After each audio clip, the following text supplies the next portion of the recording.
जय हिंद साथियों। Most welcome आप सभी का हरियाणा ग्रुप डी 2026 के लिए साइंस की क्लास में। क्लास नंबर 38 है। लगभग 3 से 4 दिन के बाद हमारी ये पूरी एनसीईआरटी सीरीज खत्म हो जाएगी। उसके बाद हम पीवाईक्यू लगाएंगे एचएसएससी के 1000 क्वेश्चन।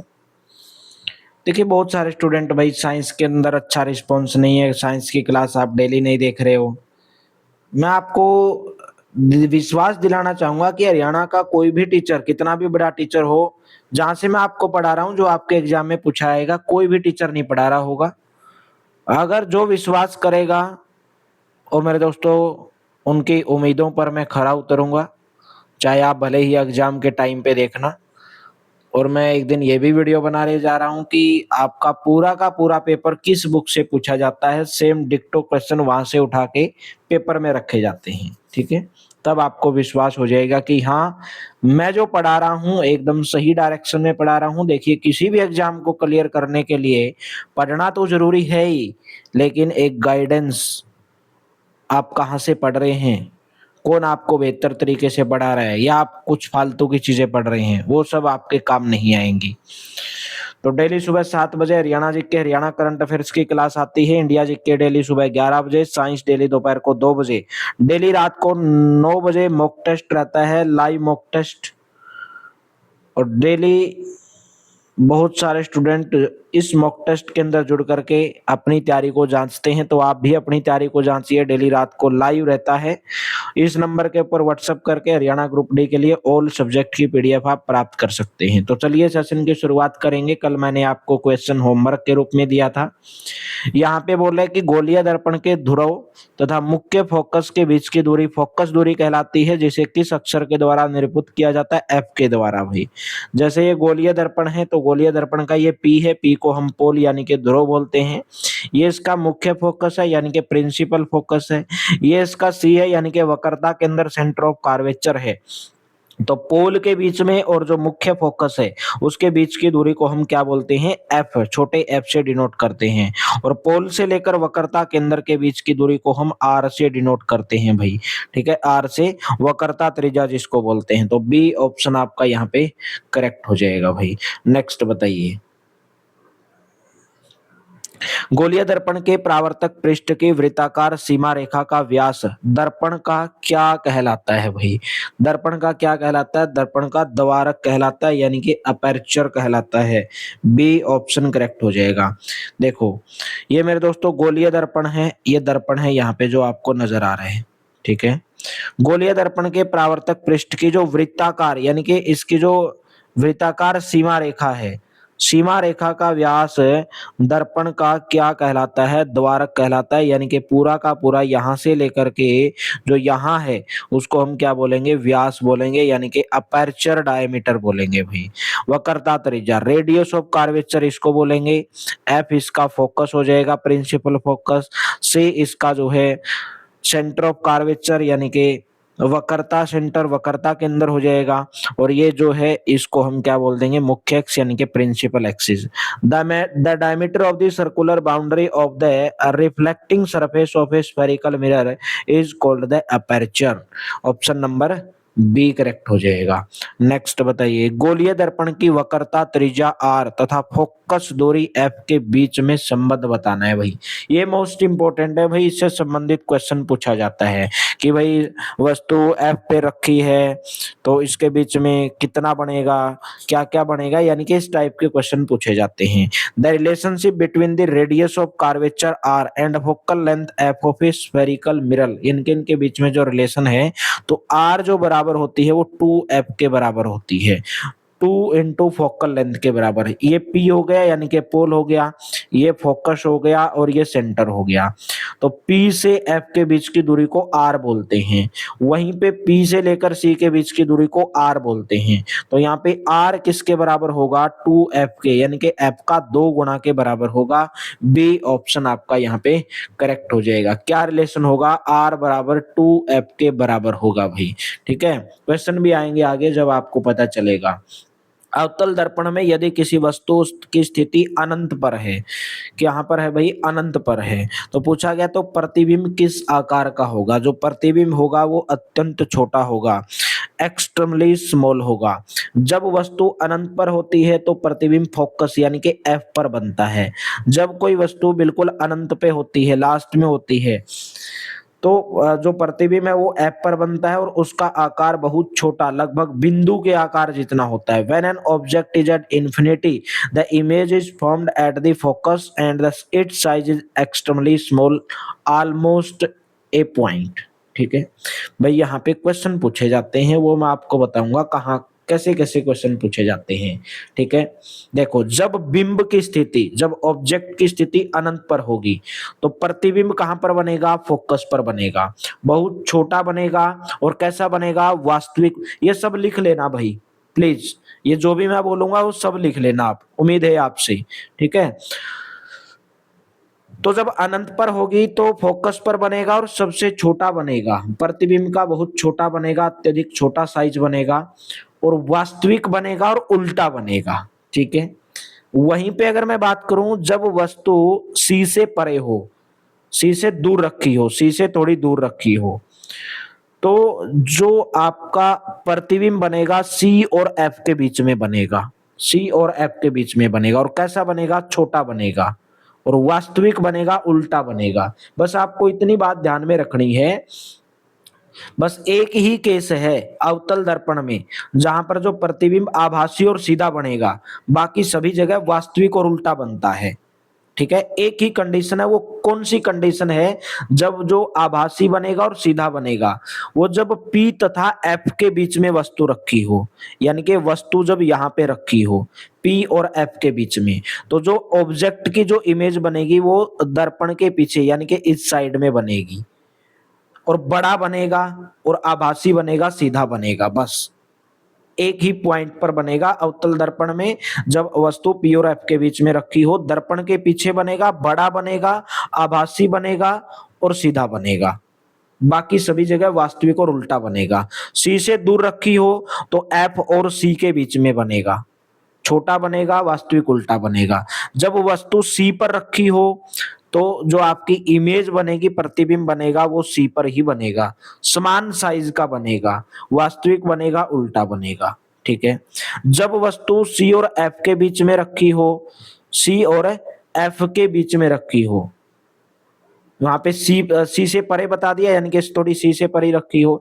जब सी और एफ के बीच में रखी हो तो भी प्रतिबिंब कहां पर बनेगा? सी और एफ के बीच में, तो सी से परे बनेगा, यानी कि इस साइड में बनेगा भाई। जब वस्तु सी और एफ के बीच में रखी हो, बड़ा बनेगा, वास्तविक बनेगा, उल्टा बनेगा। वहीं पे अगर मैं बोलूं वस्तु अगर एफ के ऊपर रखी है तो जो प्रतिबिंब बनेगा वो अनंत पर बनेगा, इन्फिनिटी पर बनेगा, बहुत ही छोटा, ना के बराबर बनेगा, वास्तविक बनेगा, उल्टा बनेगा। एक ही कंडीशन है, जब सीधा बनेगा, आभासी बनेगा, कब? जब वस्तु P और F के बीच में रखी होगी, बड़ा बनेगा। मोस्ट इंपोर्टेंट है भई। नेक्स्ट, अवतल दर्पण में यदि वस्तु स्थिति P तथा F के बीच में हो तो प्रतिबिंब की स्थिति क्या होगी? तो मैंने आपको बताया कि जब ऑब्जेक्ट P और F के बीच में होगा तो दर्पण के पीछे बनेगी। ठीक है, दर्पण के पीछे, ऑप्शन नंबर सी हो जाएगा भाई, बिहाइंड द मिरर। जब वस्तु P और F के बीच होती है तो प्रतिबिंब C के पार बनता है, जो वास्तविक, उल्टा और बड़ा होता है। ठीक है, तो दर्पण के पीछे लगाओगे भाई, पार लिखा है इसने, C के पार नहीं, तो C के पार मतलब दर्पण के पीछे बनेगा भाई। अनंत पर मैंने आपको बता दिया, जब वस्तु अनंत पर रखी होगी तो फोकस पर बनेगा, अत्यधिक छोटा बनेगा, वास्तविक उल्टा बनेगा। सी से परे रखी हो तो एफ और सी के बीच में बनेगा भाई, जो भी प्रतिबिंब बनेगा छोटा बनेगा। सी पर रखी हो तो सी पर ही बनेगा, समान साइज का बनेगा। सी और एफ के बीच में अगर वस्तु है, सी और एफ के बीच में, तो सी से परे बनेगा, बड़ा बनेगा, वास्तविक। बस एक ही केस है जो मैंने आपको बताया था कि जब वस्तु पी और एफ के बीच में रखी हो तो आभासी बनेगा और सीधा बनेगा और दर्पण के पीछे बनेगा। ऑप्शन नंबर सी करेक्ट हो जाएगा। नेक्स्ट बताइए, अवतल दर्पण में यदि किसी वस्तु पी तथा एफ के बीच में हो तो प्रतिबिंब की आकृति कैसी होगी? P और F के बीच में भाई प्रतिबिंब कैसा बनेगा? इधर बनेगा। और कैसा बनेगा? एक ही कंडीशन में है, अवतल दर्पण में एक ही कंडीशन है, जब ऑब्जेक्ट की जो इमेज बनेगी आभासी और सीधा एक बार ही बनेगी, यानी कि वर्चुअल एंड इरेक्ट कब बनेगी? जब वस्तु P और F के बीच में रखी हो, बाकी सब जगह वास्तविक और उल्टा बनेगा। ठीक है, क्लियर? नेक्स्ट बताइए, निम्नलिखित में से किस में अवतल, भाई मोस्ट इंपोर्टेंट था ये क्वेश्चन, फिर आपको बता रहा हूं, निम्नलिखित में से किस में अवतल दर्पणों के उपयोग नहीं किया जाता है? अवतल दर्पण, टॉर्च, सर्चलाइट और वाहनों के हेडलाइट में, वाहनों के साइड दर्पण में, ऑप्शन नंबर बी। भाई वाहनों के साइड दर्पण में उत्तल दर्पण का उपयोग किया जाता है। बाकी टॉर्च हो गई, जितनी भी सर्च लाइट हो गई, व्हीकल की हेडलाइट हो गई जो आप इंडिकेटर देते हैं, ठीक है, बाकी सब सेविंग दर्पण जो हो गया आपका, सेविंग दर्पण हो गया, सोलर कुकर हो गया, ये इसके अंदर सब अवतल दर्पण का प्रयोग किया जाता है। बाकी मेरे दोस्तों साइड मिरर में उत्तल दर्पण का प्रयोग किया जाता है। भाई अभी हम उत्तल दर्पण की बात करेंगे, हमने अवतल दर्पण की तो कर ली कि भाई वस्तु जब वहां पे रखी होगी तो कैसा बनेगा। ठीक है, हमेशा मैं आपको बता देता हूं, उत्तल दर्पण में जो भी प्रतिबिंब की जो प्रकृति होगी वो कैसी होगी? आभासी होगी और सीधी होगी। क्लियर बात आपको ध्यान रखनी है। उत्तल दर्पण में जो प्रतिबिंब जो बनेगा, ऑब्जेक्ट की जो इमेज बनेगी वो आभासी यानी कि वर्चुअल होगी, इरेक्ट होगी, आभासी होगी, सीधी होगी। लेकिन अवतल दर्पण में एक ही कंडीशन पर थी, वो P और F के बीच में जब वस्तु रखी होगी। तो उत्तल दर्पण में यदि किसी वस्तु स्थिति अनंत पर है तो प्रतिबिंब की प्रकृति, भाई प्रतिबिंब कहां पर बनेगा, यानी कि प्रतिबिंब किस प्रकार का बनेगा ये पूछा है। पहली बात तो वर्चुअल एंड इरेक्ट बनेगा, आभासी और सीधा बनेगा। जब अनंत पर रखी होगी, जब वस्तु कोई ऑब्जेक्ट अनंत पर रखा होगा तो फोकस F पर दर्पण के पीछे, भाई जैसे ये दर्पण है, फोकस F के ऊपर इमेज बनेगी, छोटी बनेगी, बिंदु के साइज की बनेगी, और अवतल दर्पण में भी सेम ही था। ठीक है, जब वस्तु अनंत और दर्पण ध्रुव के बीच में रखी हो, यानी कि दर्पण और ध्रुव के बीच में यहां पे जब रखी हो, P तथा F के बीच में कब जब वस्तु रखी हो तो प्रतिबिंब जो बनेगा P और F के बीच में बनेगा जब वस्तु अनंत, यानी कि जब वस्तु यहाँ पे हो, इस साइड में, इधर से लेकर इधर कहीं पे भी P और अनंत, ये अनंत बिंदु होता है, इन्फिनिटी, भाई हमें नहीं पता कहाँ पे है ये। ठीक है, तो P और F के बीच में जब वस्तु होगी, जो भी प्रतिबिंब बनेगा वो P और F के बीच में बनेगा, भाई P और F के बीच में, छोटा बनेगा, आभासी बनेगा, सीधा बनेगा। नेक्स्ट, उत्तल दर्पण में यदि किसी वस्तु अनंत तथा दर्पण के ध्रुव के बीच पर हो तो प्रतिबिंब किस आकार का होगा? प्रतिबिंब छोटा होगा, ऑप्शन नंबर सी। भाई जैसे ये इन्फिनिटी है, ठीक है, यहाँ पे कोई ऑब्जेक्ट रखा है और ये P है, ठीक है, दर्पण का P यानी कि ध्रुव है, तो ये बोल रहा है कि उत्तल दर्पण यदि किसी वस्तु की स्थिति अनंत और दर्पण के ध्रुव के बीच पर है, यानी कि यहाँ पे अगर कोई वस्तु रखी है तो प्रतिबिंब कैसा बनेगा? छोटा बनेगा, और कहां पर बनेगा? P और F के बीच में बनेगा, P और F के बीच में बनेगा और छोटा बनेगा, आभासी बनेगा, सीधा बनेगा। In a convex mirror the image is always small, virtual and erect. उत्तल दर्पण में वस्तु जहां भी रखी जाए प्रतिबिंब छोटा बनेगा, आभासी बनेगा और सीधा बनेगा, बस याद रखना है। नेक्स्ट, वाहनों के साइड दर्पणों के रूप में किस दर्पण का उपयोग किया जाता है? उत्तल दर्पण का, कन्वेक्स मिरर का।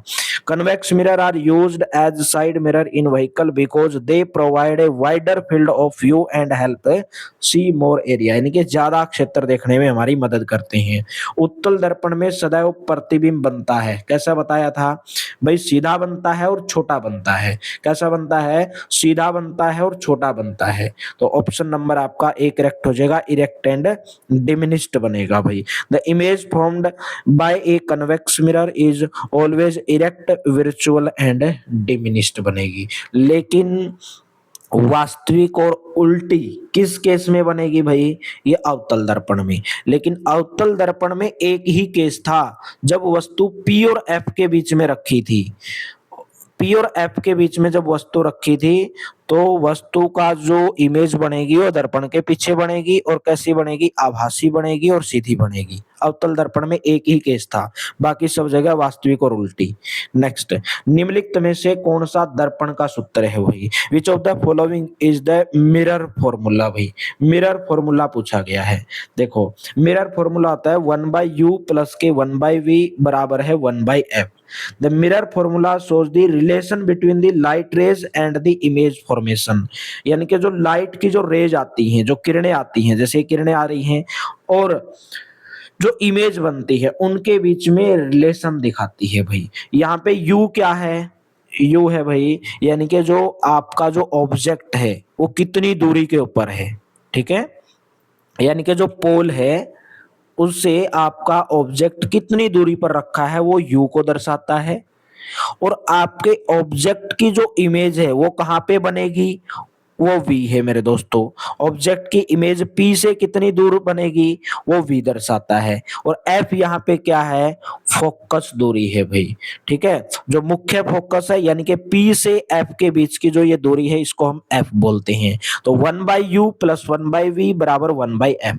क्वेश्चन आपसे पूछे जाते हैं भाई, कैसे पूछा जाएगा, बोलेगा कि कोई जो ऑब्जेक्ट है इतनी दूरी पर रखा है, ठीक है, पोल से बोलेगा 30 मीटर दूरी पर रखा है, पोल से 30 मीटर दूरी पर रखा है, तो पोल से 30 मीटर दूरी पर रखा है तो 1/30 आ जाएगा, क्योंकि यू क्या दर्शाता है भाई, ऑब्जेक्ट को दर्शाता है, पोल से कितनी दूरी पर रखा है प्लस में।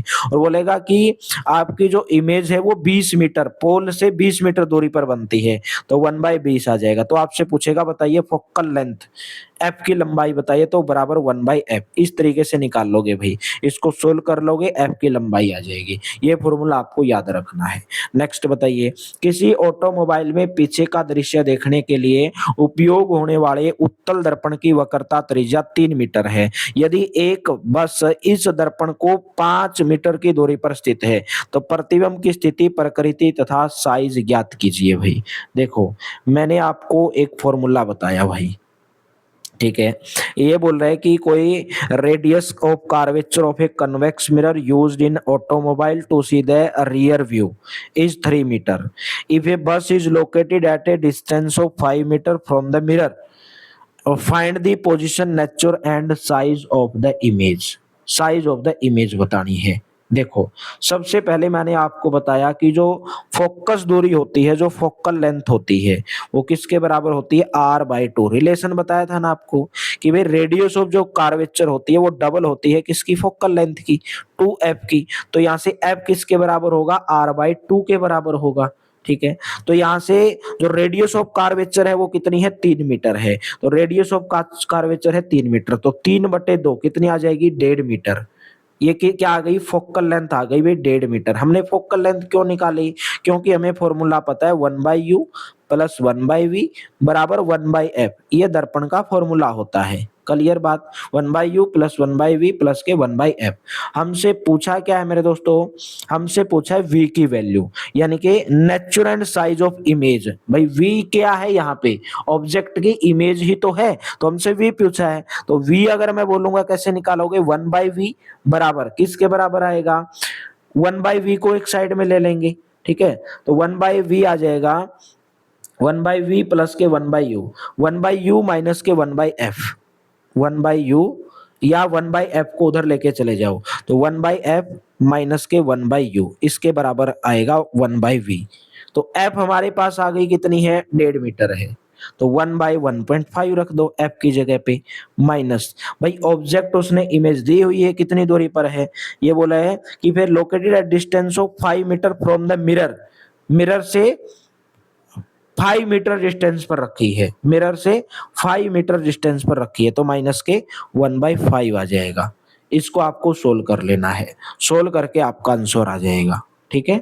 सोल्व करोगे तो आपका जो आंसर आएगा आभासी सीधा। सबसे पहले तो उत्तल दर्पण की बात हो रही है, रियल बने, वर्चुअल बनेगा, इरेक्ट बनेगा, वास्तविक तो बनेगा नहीं, वास्तविक वाले कट कर दो भाई, ठीक है। सीधा ये वैसे भी कट हो रहे हैं, ये निकालने की भी जरूरत नहीं है। क्यों जरूरत नहीं है, क्योंकि हमेशा साइज में बिंब से छोटा बनेगा आभासी, उत्तल दर्पण में आभासी बनता है, सीधा बनता है, वर्चुअल इरेक्ट बनता है। बाकी में सब जगह क्या दिया गया है, वर्चुअल इन्वर्टेड कहीं पे दिया है, कहीं पे रियल इन्वर्टेड दिया है, तो 0.23 टाइम्स आ जाएगा। ऑप्शन नंबर आपका बी करेक्ट हो जाएगा। इसको इस फॉर्मूले से आपको निकाल लेना है भाई, फॉर्मूला याद रहेगा तभी निकाल पाओगे। और हमेशा मैं आपको ये बता देता हूँ, यहाँ पे ये जो मैंने ली थी ना ये दूरी, if a bus is located at a distance of 5 metre from the mirror, mirror से 5 मीटर दूरी पर है, तो आपको ये माइनस में लेना है भाई 5 मीटर। तो यहाँ पे जो 1/f माइनस 1/u था ना, वहां पे माइनस माइनस प्लस हो जाएंगे, ठीक है, तो -5 मीटर लेना है, यानी कि जो मैंने आपको 1/v ऐसे किया था ना, 1/f माइनस के 1/u, तो यहाँ पे u जो है वो माइनस में लेना है। 1/v बराबर 1/f माइनस माइनस के 1/5, ठीक है, तो माइनस माइनस प्लस हो जाएंगे, तो 1/f के हमारे हमने निकाल लिया था, क्योंकि r किसके बराबर होता है, 2f के बराबर, तो f निकाल लेंगे r/2। फिर बता रहा हूँ फॉर्मूले याद रखने हैं तभी काम आएंगे, अदरवाइज नहीं आएंगे। निम्नलिखित में से किसके कारण पानी से भरे टैंक अथवा बाल्टी या तालाब पोखर की तली उठी प्रतीत होती है? विच of the following cause of the bottom of A water tank. भाई अगर आपने देखा होगा किसी टैंक में घुसकर देखोगे या बाल्टी में या किसी तालाब में, तो आपको ऊपर उठा हुआ नजर आएगा पानी, ठीक है, ऊपर उठा हुआ नजर आएगा पानी, तो उस वो किसके कारण होता है, वो होता है प्रकाश के अपवर्तन के कारण, वो होता है refraction of light. The bottom appear raised due to the refraction of light from water to air. Option number आपका बी करेक्ट हो जाएगा। नेक्स्ट बताइए, निम्नलिखित में से किसके कारण पानी से भरे टैंक अथवा बाल्टी में छड़ डालने पर टेढ़ा, जब आप कोई छड़ या पेंसिल डालोगे पानी से भरे टैंक में, तो आपको छड़ जो है टेढ़ी दिखाई देगी, वो किसके कारण दिखाई देगी, वो भी प्रकाश के अपवर्तन के कारण, refraction of light. Due to refraction of light the stick appear to the bent. A option correct हो जाएगा। नेक्स्ट, निम्नलिखित में से किसके कारण कांच के स्लैब के ऊपर से देखने पर अक्षर उठे हुए प्रतीत होते हैं? देखो ये भाई कोई कांच का स्लैब है और ये आप आंख से कोई कांच का टुकड़ा ले लेना, ठीक है, और अपनी आंख से देखना, कोई लेटर है ABCD कुछ भी लिखा है, वो आपको कुछ उठे हुए प्रतीत होंगे, ठीक है, उठे हुए प्रतीत होंगे, वो किसके कारण होंगे, वो भी प्रकाश के अपवर्तन के कारण, refraction of light. Due to refraction of light through the glass slab the letter appear raised when viewed from above. तो राइट ऑप्शन कौन सा हो जाएगा, ऑप्शन नंबर सी करेक्ट हो जाए, यानी कि आपको मोटा मोटा दिखाई देगा भाई, ठीक है, मोटा मोटा आपको दिखाई देगा वो। प्रकाश के परावर्तन के नियम, भाई कितने नियम है, 2 नियम बताए थे आपको, ऑप्शन नंबर बी। जैसे यहाँ पे ये इंसिडेंट रे आई थी, ये इंसिडेंट ऑफ एंगल बनाएगी, एंगल ऑफ इंसिडेंट बनाएगी, ये रिफ्लेक्ट हो गए मेरे दोस्तों एंगल ऑफ रिफ्रैक्शन, उसको आर बोलेंगे, और ये दोनों क्या होंगे, बराबर होंगे। आपतित किरण और जो अपवर्तित किरण है, दोनों क्या बनाएंगे, एक आपतन बिंदु, यानी कि अभिलंब पर, सभी एक ही तल पर होंगे, ठीक है, ये यहाँ पे टकरा के आएगी और यहाँ से वापिस उधर चली जाएगी रिफ्लेक्ट होके, और अभिलंब यानी कि नॉर्मल भाई। तो ऑप्शन नंबर आपका बी करेक्ट रहेगा। आपतित किरण, परावर्तित किरण तथा अभिलंब एक ही तल में होते हैं। आपतन कोण आई बराबर होता है परावर्तन कोण के भाई, ऑप्शन नंबर बी करेक्ट हो जाएगा। निम्नलिखित में से कौन सा प्रकाश के परावर्तन के नियम है? प्रकाश के परावर्तन के नियम इनमें से पूछा गया है कि कौन से हैं। पहला है आपतित किरण, अपवर्तित किरण तथा दोनों माध्यमों में पृथक करने वाले पृष्ठ के आपतन बिंदु पर, भाई सेम डेफिनेशन है, ऑप्शन नंबर आपका सी करेक्ट हो जाएगा। एंगल ऑफ इंसिडेंस बराबर है एंगल ऑफ रिफ्लेक्शन। नेक्स्ट, निर्वात में प्रकाश की अधिकतम चाल कितनी होती है? निर्वात में प्रकाश की अधिकतम चाल होती है 3:10 की पावर 8 मीटर पर सेकंड, भाई 3:10 पावर 8 मीटर पर सेकंड, ठीक है, जो कि प्रकाश की किसी भी मीडियम में हो सकने वाली चाल होती है। बी ऑप्शन करेक्ट हो जाएगा। नेक्स्ट बताइए, निम्नलिखित में से किसमें प्रकाश की चाल न्यूनतम होती है? In which of the following medium is the speed of light minimum? ये होती है कांच के अंदर, ग्लास के अंदर भाई। एयर के अंदर भाई जो लाइट जो होती है 3 गुणा के 10 की पावर 8 मीटर पर सेकंड भाई, 3 गुणा 10 की पावर 8 मीटर पर सेकंड। वहीं पे मैं बात करूं वाटर के अंदर 2 उल्टा 10 की 2.25 मल्टीप्लाई बाय 10 की पावर 8 मीटर पर सेकंड। ग्लास में 2 × 10 की पावर 8 मीटर पर सेकंड। वहीं पे वैक्यूम में कितनी होगी, 3 × 10 की पावर 8 मीटर पर सेकंड, वैक्यूम में भी और एयर में भी, क्योंकि एयर में वैक्यूम ही होगा, कोई मीडियम नहीं है। तो सबसे कम किस में होगी, ग्लास में होगी, ऑप्शन नंबर सी करेक्ट हो जाएगा भाई, ठीक है, क्योंकि वायु में प्रकाश की चाल निर्वात की अपेक्षा थोड़ी ही कम होती है, ज्यादा कम नहीं होती, थोड़ी सी कम होती है, ठीक है, निर्वात की अपेक्षा, निर्वात में थोड़ी सी ज्यादा होती है वायु से। जैसे यहाँ पे आप देख रहे होंगे थोड़ा सा बराबर नियरली का निशान दिया गया है, तो एयर में जो है निर्वात में थोड़ी सी ज्यादा होती है एयर से, ठीक है। नेक्स्ट बताइए, विरल माध्यम में प्रकाश की चाल सघन माध्यम की अपेक्षा, the speed of light in a rare medium is maximum या more compare to that in a denser medium, तो मोर होगी यानी कि अधिक होगी। विरल माध्यम में प्रकाश की चाल अधिक होगी। विरल माध्यम का मतलब जैसे ये एयर है भाई, ठीक है, खुली हवा है, तो यहाँ पर ज्यादा होगी। और जैसे ही सघन माध्यम आ जाएगा, जैसे पानी आ गया मान के चलो आगे, तो वहां पे लाइट क्या हो जाएगी, कम हो जाएगी। विरल माध्यम जैसे हवा में प्रकाश की चाल अधिक होती है, सघन माध्यम जैसे जल कांच, उसमें क्या हो जाएगी, कम हो जाएगी। नेक्स्ट बताइए, जब प्रकाश सघन माध्यम से विरल माध्यम में गमन करती है तो इसकी चाल बढ़ जाती है तथा यह कही जाती है अविलंब की ओर झुक जाना, अविलंब से दूर हट जाना, या ए तथा बी दोनों। तो राइट ऑप्शन बताइए। देखो भाई, इंसिडेंट रे आई, और ये कहाँ से आई, आपकी आई विरल माध्यम से, ठीक है। और ये प्रवेश कर गई यहाँ पे, ये ब्लू कलर का जो आपको दिख रहा है ये डेंसर मीडियम है, सघन माध्यम, यहाँ पे प्रवेश कर गई। और यहाँ पर इसने बनाया ये एंगल ऑफ रिफ्रैक्शन यानी कि आर, ये रिफ्लेक्ट होके यहाँ पे आ गई। और यहाँ पे अविलंब यानी कि ये बनाएगी एंगल ऑफ इंसिडेंस। ये विरल माध्यम है ऊपर वाला, ये सघन माध्यम है, तो इसमें क्या होगी, अविलंब से दूर हट गई वो, ठीक है भाई। अविलंब से क्या हो जाएगी, दूर हट जाएगी भाई। ये अविलंब तो है, जब विरल माध्यम से सघन माध्यम में प्रवेश करेगी तो इससे क्या हट गई, ये दूर हट गई यहाँ पे, तो ऑप्शन नंबर बी करेक्ट हो जाएगा। नेक्स्ट, दो पृष्ठों से घिरा हुआ पारदर्शी माध्यम जिसका एक या दोनों पृष्ठ गोलीय हों तो उसको हम क्या बोलेंगे, उसको हम बोलेंगे लेंस, बी ऑप्शन। लेंस एक पारदर्शी माध्यम होता है जो दो पृष्ठों से घिरा होता है, जिसमें से एक या दोनों पृष्ठ क्या होते हैं, गोलीय होते हैं। जैसे आप देख रहे होंगे ये कन्वेक्स लेंस है भाई। कन्वेक्स लेंस के ऊपर जब कोई भी राइट रेज आएगी तो एक जगह के ऊपर क्या हो जाएंगी, वो फोकस हो जाएंगी, एक जगह के ऊपर क्या हो जाएंगी, फोकस हो जाएंगी, मिल जाएंगी एक जगह पर आकर के, ठीक है। वहीं पे अगर मैं बात करूं कनकेव लेंस के अंदर, कुछ आपकी आगे चले जाएंगी और कुछ मेरे दोस्तों फोकस के ऊपर यानी कि पीछे आ जाएंगी।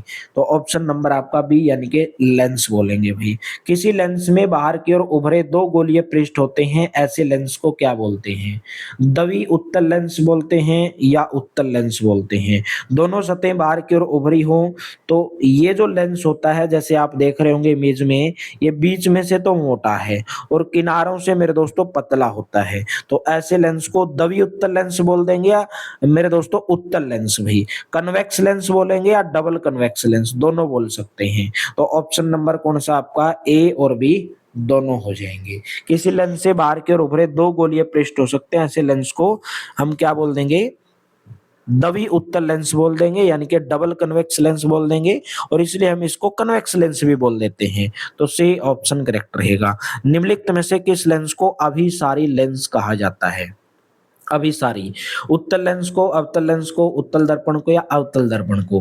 भाई उत्तल लेंस को अभिसारी लेंस भी कहा जाता है। कन्वेक्स लेंस को कौन सा लेंस कहा जाता है, कन्वर्जिंग लेंस कहा जाता है, ठीक है। क्यों कहा जाता है, क्योंकि जब इसके ऊपर कोई भी लाइट रेज पड़ती है तो एक जगह के ऊपर क्या हो जाती है, कन्वर्ज हो जाती हैं, फोकस यानी कि एक जगह के ऊपर आ जाती हैं। मध्य भाग मोटा होता है, किनारों से पतला होता है, इसलिए इसको अभिसारी बोलते हैं।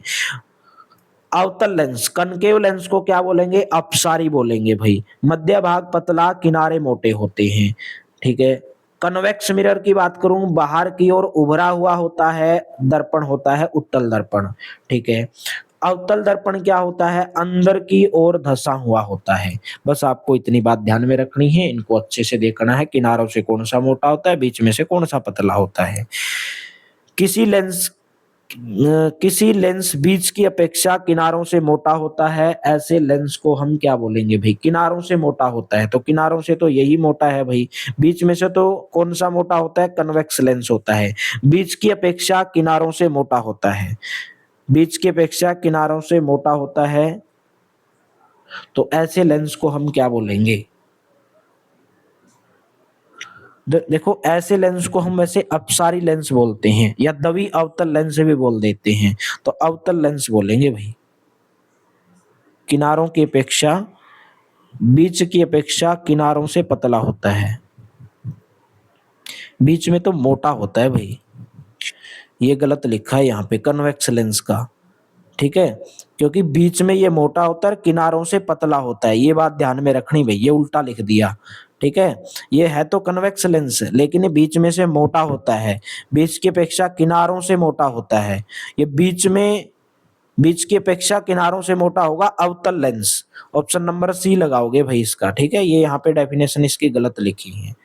जो बीच में से मोटा होगा, किनारों से पतला होगा, उसको कन्वेक्स लेंस बोलेंगे। जो बीच में से पतला होगा और किनारों से मोटा होगा, उसको हम अवतल लेंस बोलेंगे, या जिसको आप अपसारी लेंस भी बोलते हैं। नेक्स्ट, गोलों के केंद्र लेंस के वक्रता केंद्र कहलाते हैं, जिसे प्राय किस अक्षर द्वारा निरूपित किया जाता है? वक्रता केंद्र को सी के द्वारा निरूपित किया जाता है भाई, ऑप्शन नंबर सी। ठीक है, जैसे ये लेंस है, ये इसका ओ पॉइंट है, यहाँ से ये सी पॉइंट है जिसको हम सेंटर ऑफ कार्वेचर बोलेंगे, और ये जो ओ है और सी है इसके बीच की दूरी को रेडियस ऑफ कार्वेचर यानी कि वक्रता त्रिज्या बोलेंगे। यहाँ पे भी एक वक्रता केंद्र होगा, इनके बीच में वक्रता त्रिज्या आ जाएगी। नेक्स्ट बताइए, किसी लेंस के दोनों वक्रता केंद्रों से गुजरने वाली एक काल्पनिक सीधी रेखा लेंस की क्या कहलाती है? किसी लेंस के दोनों वक्रता केंद्रों से गुजरने वाली एक काल्पनिक सीधी रेखा, भाई देखो एक लेंस है, ये इसके दो क्या हैं, वक्रता केंद्र है, इनके सेंटर ऑफ कार्वेचर हैं। ये इसका मेरे दोस्तों प्रकाशिक केंद्र है, यानी कि ऑप्टिकल सेंटर। भाई किसी लेंस का ओ ये क्या है, ऑप्टिकल सेंटर होता है। तो गुजरने वाली सीधी रेखा को हम उसका मुख्य अक्ष बोलेंगे, यानी कि प्रिंसिपल एक्सिस। यानी कि जो सीधी रेखा है इसको हम क्या बोल देंगे, प्रिंसिपल एक्सिस बोल देंगे। जैसे सी ओ सी वाली जो भी ये लाइन है ना, इसको हम प्रिंसिपल एक्सिस बोलेंगे, मुख्य अक्ष बोलेंगे। नेक्स्ट, जब किरणें लेंस से अपवर्तन के पश्चात मुख्य अक्ष पर एक बिंदु पर अवसरित हो जाती हैं, तो मुख्य अक्ष पर यह बिंदु लेंस का क्या कहलाता है? तो यह बिंदु लेंस का मुख्य फोकस कहलाता है। ऑप्शन नंबर बी करेक्ट हो जाएगा। When parallel rays pass through a lens and meet at a point on the principal axis, that point is called the principal focus। जैसे ये कोई लेंस था, इसके ऊपर लाइट रेज आई और ये सभी इकट्ठी होकर के एक पॉइंट पर हो गई इकट्ठी, और ये पॉइंट को हम क्या बोलेंगे भाई, मुख्य फोकस बोलेंगे, प्रिंसिपल फोकस बोलेंगे। और ये कहाँ पे प्रेजेंट है एफ, ये प्रिंसिपल एक्सिस के ऊपर, मुख्य अक्ष के ऊपर ये प्रेजेंट है। जब किसी लेंस के मुख्य फोकस की प्रकाशिक केंद्र से दूरी क्या कहलाती है? The distance between the principal focus यानी कि फोकस है of a lens and its its optical centre, यानी कि जो इनके बीच की जो ये दूरी है इसको हम क्या बोलेंगे, फोकल लेंथ बोलेंगे, यानी कि फोकस दूरी बोलेंगे। Option number B. और मैंने आपको इसके बीच में जो है बताया भी था रिलेशन कि जो आर जो है वो किसके बराबर होती है, 2f के बराबर होती है। तो ये जो पूरी की पूरी लाइन है इसको मुख्य अक्ष बोल देंगे, प्रिंसिपल एक्सिस। और कोई लाइट रेज आएंगी, लाइट रेज आने के बाद में जो यहाँ पे मिलेंगी तो उसको हम क्या बोल देंगे, मुख्य फोकस बोल देंगे। नेक्स्ट बताइए, किसी उत्तल लेंस में किसी वस्तु का प्रतिबिंब अत्यंत छोटा या बिंदु का आकार का है तो वस्तु की स्थिति कहां पर होगी भाई? ठीक है, ये मोस्ट इंपोर्टेंट क्वेश्चन है भाई। कल मैं आपको ये क्वेश्चन कराऊंगा, बहुत ही जबरदस्त क्वेश्चन है, बहुत बार पूछे जाते हैं एग्जाम के अंदर, भर भर के पूछे जाते हैं। 2-3 दिन के अंदर आपकी ये पूरी की पूरी एनसीईआरटी जो है वो खत्म हो जाएगी। ठीक है, तो मिलेंगे फिर कल की क्लास में और बेहतरीन सेशन के साथ में। Thank you, have a nice day. Class अच्छी लगी हो तो वीडियो को लाइक कर देना, शेयर कर देना, क्योंकि अभी मैं ये थोड़ा बड़ा टॉपिक है। ये जो उत्तल लेंस में किसी वस्तु का प्रतिबिंब जो दूरी एफ पे रखी है, 2f1 पे कोई ऑब्जेक्ट रखा है, कहाँ पे इमेज बनेगी, ये थोड़ा सा लंबा टॉपिक है, तो इसलिए मैं उसको आपको अच्छे से समझाऊंगा, तभी आपको समझ में आएगा। एक एक पॉइंट आपको अच्छे से समझाऊंगा, जैसे मैंने उत्तल दर्पण में समझाया था, अवतल दर्पण में समझाया था, इसके अंदर भी वही है भाई। जब अनंत पे रखी होगी तो कहाँ पे बनेगा प्रतिबिंब, 2f1 है, f1 है तो कहाँ पे बनेगा, कल मैं आपको समझाऊंगा अच्छे डिटेल के साथ में। अगर आपको इसका आंसर पता है, होमवर्क के रूप में आप इसका आंसर दे सकते हैं। डेली सुबह 7 बजे हरियाणा जीके की क्लास आती है, हरियाणा करंट अफेयर्स भी साथ में करवाई जा रही है। इंडिया जीके डेली सुबह 11 बजे, साइंस डेली दोपहर को 2 बजे, डेली मॉक टेस्ट चलता है रात को 9 बजे। इस नंबर के ऊपर व्हाट्सएप करके 230 रुपीज में ऑल सब्जेक्ट की पीडीएफ आप प्राप्त कर सकते हैं। Thank you, have a nice day.